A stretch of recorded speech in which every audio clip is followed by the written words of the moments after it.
नमस्कार मित्रांनो.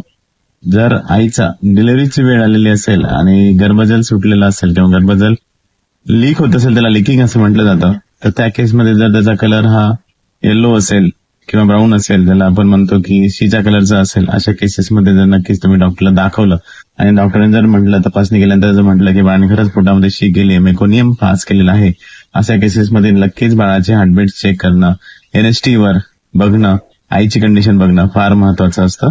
आणि कधी कधी अशा केसेसमध्ये गर्भ लवकर मोकळा करणं, त्याला आपण पटकन बाळाला डिलिव्हरी करून काढणं फार महत्वाचं ठरू शकतं. त्यासाठी कदाचित सिझेरियनचा पर्याय पण निवडला जातो किंवा नॉर्मल डिलिव्हरी पटकन करण्यात येऊ शकते. अशा गोष्टीसाठी नक्कीच तुमच्या डॉक्टरांचं योग्य मार्गदर्शन करून पुढची ट्रीटमेंट घ्यायला पाहिजे.